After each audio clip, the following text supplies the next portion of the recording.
Thank you very much, Presiding Officer. John Swinney's statement today on the approach his government will take confirms he is the ultimate continuity candidate. And I have to say, looking at his backbenchers, they seem bored listening to more of the same. I've never seen such little... well, they're interested in my speech. I bet the First Minister wishes they were interested in his. And instead of accepting the issues facing Scots after 17 years of the SNP being in government, he's defending the records of Salmond, Sturgeon and Yusuf. So let's actually hear the truth about the SNP's record. The highest taxes in the UK and an economy that is lagging behind the rest of the country. 1 in 7 Scots on an NHS waiting list. A&E performance at record lows. A housing emergency. Drug deaths, the highest in Europe. Climate targets abandoned. Schools performing at record lows in international comparisons. Violent crime at its highest level in a decade. That is the truth of the SNP's time in government. The only person who seems to think the SNP have done a good job is John Swinney, the man who has been at the heart of the SNP's time in government for a decade and a half. This is not a fresh start. It's more of the same promises that the SNP will break again. But the First Minister has spoken about working across the chamber. And in that spirit, I do want to work with him if we can. Do continue, Mr Ross. I will. And I really hope some of the members will stop laughing when I speak about the bill that I know the First Minister... continue. Yeah, I know the First Minister has spoken about. But if he wants to work with parties, that reaction from the SNP doesn't help. But he said a good idea is a good idea. And I knew it was a good idea when frontline experts and people with lived experience of addiction came to me with a bill to enshrine in law the right to recovery. It's now been published for over a week. It's just 6 pages long. Will John Swinney tell us today if he will personally get behind that bill? And while it's commendable to set a goal of eradicating child poverty, this is coming from the man who, as the Education Secretary, was tasked with and failed to close the attainment gap completely. And of course, we have seen yet again today from the First Minister independence being a top priority. He said, and John Swinney's words were, he will put independence at the heart of his government. The public's priorities are ignored again in favour of the SNP's obsession with separating Scotland from the rest of the United Kingdom. When Scotland desperately needs a new approach to fix our public services, to create more jobs, John Swinney is offering more of the same. Finally, just a few days ago, John Swinney said this: "I will demand from my government more concrete actions and fewer strategy documents." What a damning indictment of this SNP government from the man who was at the very heart of it for so long. So, given John Swinney held senior positions in successive SNP governments, can John Swinney tell us what he thinks John Swinney got so badly wrong? First Minister. Presiding Officer, despite the determined efforts by Douglas Ross to get me off the agenda I want to pursue, which is about building alignment and building cooperation in this Parliament, I will resist the temptation to go onto the ground that he wants me to go on. Because we will hear from the First Minister without interruption. I'm very happy to defend the record of the SNP government. I'm very happy. I set out in formidable detail. First Minister, we have a great many members who would really appreciate an opportunity to put a question to the First Minister from across this chamber. I'd like us to be able to hear from as many members as possible. In order to do so, I'd be grateful if members could resist any temptation to intervene when they haven't been called to speak. First Minister. Thank you, President Officer. I set out in formidable detail the record of the government, and Mr Ross posed a question to me. he suggested that I was the only person that thought the SNP government had done a good job. I'm afraid Mr Ross is wrong on that, because in 2011 the people of Scotland thought this government had done a good job. They thought it again in 2016 and in 2021. And in 2021, the people of Scotland... I'm sorry. I am going to insist that we resist any temptation to contribute from our seats. First Minister. And in 2021, the Scottish National Party achieved the highest number of constituency votes ever recorded for any party in the history of devolution. The people like the SNP government.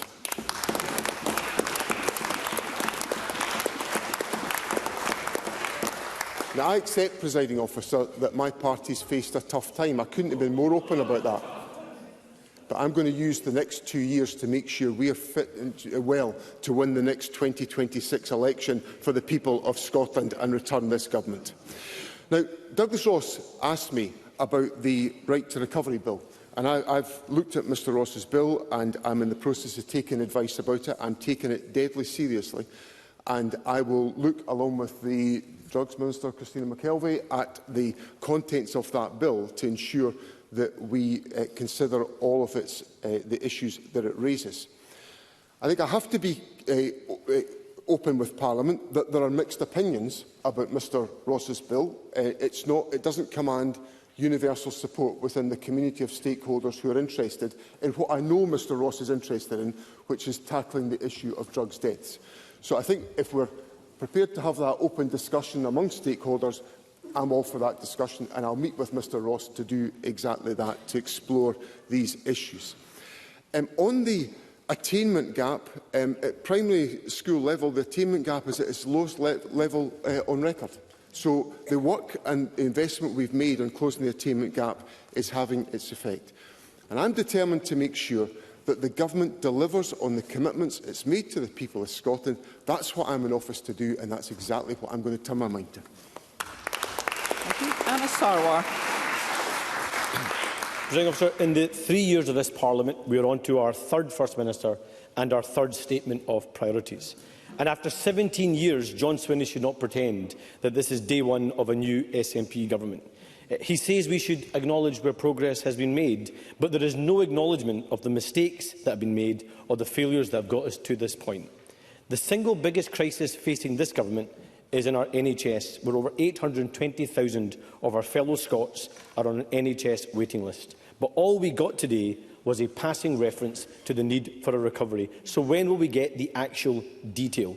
Because we need a government that is serious about renewing and reforming our NHS. That is, of course, about money, but it's also about structure, workforce planning and innovation, of which there is no vision and no plan from this government. John Swinney also expects somehow now believing in economic growth is somehow a revelation. That used to be the basics of politics in Scotland and the UK, but we've had 3 years where a hostile environment has been created for business in Scotland, and we've had ministers in government who didn't even believe in economic growth. So we need more than just words, because a failure to grow Scotland's economy has meant income tax being used as a substitute for economic growth, meaning people pay more and get less as a result. Now, of course, we share the objective of the First Minister to end child poverty. Ending poverty is in Labour's DNA.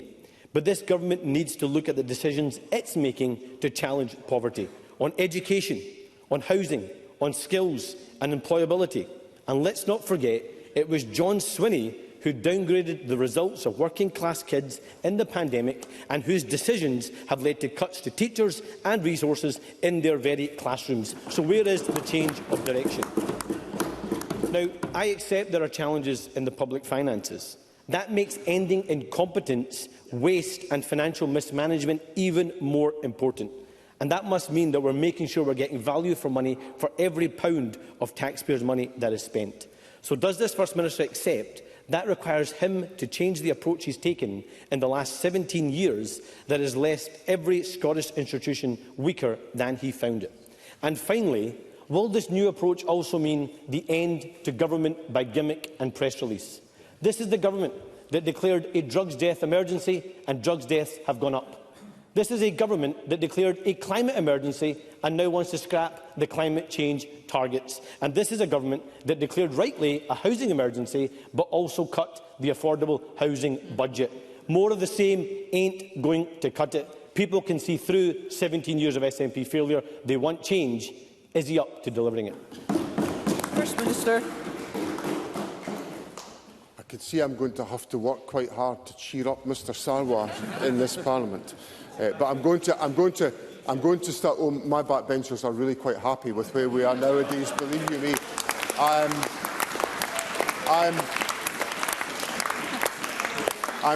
I'm very clear that my backbenchers are happy about where we are these days. Now, Mr Sarwar raises the issues in the National Health Service of money, structure and workforce planning. So let's just take each of those. On money, the government has, as I've rehearsed with Mr Sarwar last week, the government has allocated to the National Health Service the greatest amount of, the strongest settlement of any aspect of our public services, to such an extent that the National Health Service now occupies a greater proportion of the Scottish budget than when the government came to office. So those are undeniable statistics. Now, we can only allocate the money at our disposal. We'd have less money to allocate if we now followed the attitude of Mr Sarwar, who's changed his mind on tax. Yep. Because Mr Sarwar, I think is saying to me that's not true. I'm sorry, I've been listening carefully to Mr Sarwar and Mr Mara. Both of them have changed their stance on tax. They voted for the measures that this government put in place in the first place to ask higher earners to pay slightly more in taxation than they would if they lived in the rest of the United Kingdom, but they have now reversed their position on that. That means they can't ask me for more money for the health service because they would be cutting public expenditure and making less money available for the National Health Service. Now, on the question of the challenges in the public finances, Mr Sarwar, I thought Mr Sarwar would have come here with a different script, because I thought he would have listened carefully to what Wes Streeting said on the television on Sunday, because Mr Streeting told it the way it is. Yep. All roads do lead to Westminster, because even though this is devolved, decisions taken in Westminster have an effect on the NHS across the whole country. He was talking about Wales. The same issues apply in Scotland. Yes. It's Westminster that's the problem in all of this.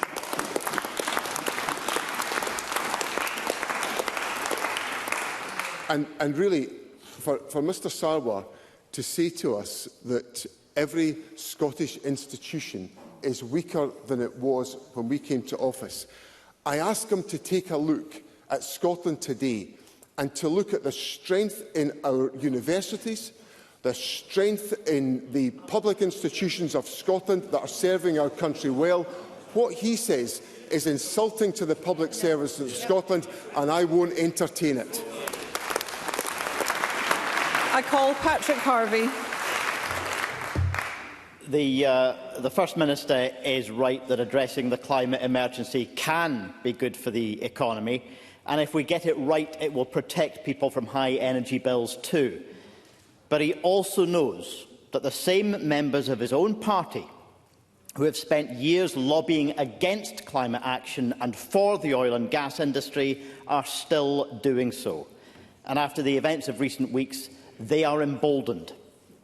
So will he have the courage that has been so clearly lacking in the past, the courage to face them down, refuse their demands and commit to the radical acceleration of climate action that is so clearly needed, to cut road traffic, to decarbonise heat and more, action that's necessary if Scotland is going to make up for so much lost ground over so many years? First Minister. I hope I've made clear to Parliament that climate action represents one of the 4 key priorities that will drive this government. And what I want to do is make sure that we take steps that will engage people and businesses with us on that journey, because we must do it with people. We have to take people with us. Now, just before I came to Parliament this afternoon, I met with the First Minister's Environmental Council.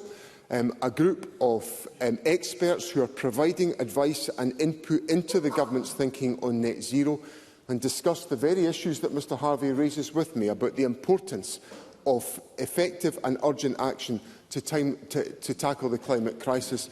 And those discussions will be reflected in the plans that are brought to Parliament in due course by the Government, which will be in accordance with the targets and the aspirations that we have to achieve net zero in the timescale that we've set out. Alex Cole-Hamilton. Thank you, Presiding Officer. I'm in politics to get things done, to do right by my constituents and try to change our country for the better. That's why I want to see the First Minister tackle the issues that matter to the people that sent us here. So can I ask the First Minister, does he recognise that those same people want change and need a government that will get the basics right, on education standards and the violence in our classrooms, on access to a GP at the first time of asking, and a dentist near you that still offers NHS care, on missed climate targets, on sewage dumping in our rivers, on the ferries fiasco, and on the 175,000 Scots suffering long COVID that this government seems to have forgotten all about? And will he recognise that Scotland has had enough of the worn-out divisions of the past? First Minister. President Officer, I've made clear to Parliament in all that I've done over the last few weeks that I think the need for there to be collaboration across the Parliamentary Chamber is absolutely essential for what lies ahead. Well, it's not only essential, it's a necessity for a government that doesn't have a majority. But let's be absolutely crystal clear that this government has got to change the way in which it interacts with Parliament. That's a fact of life for it now. So I will be very happy to engage with all parties, as I've made clear, in addressing the issues that face our country. I'm in politics to get things done. I want to make sure that Scotland is a better country as a consequence of the activities of government. I'm sure that's an aspiration that Mr Cole-Hamilton shares as well.